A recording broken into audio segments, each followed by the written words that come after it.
Ráno som sa zobudil a hovorím si, aký mám dôvod na to dnes nevyťahnuť bicykel a niekam nevyraziť. Ale kam?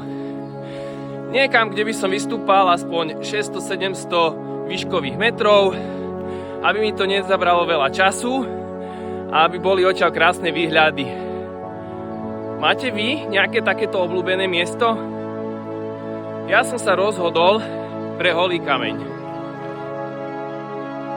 Charakter terénu sa nám mení z asfaltu na štrk. Čím som vyššie, tým je terén drsnejší. Bicykel na chvíľku odložím a idem sa pokochať.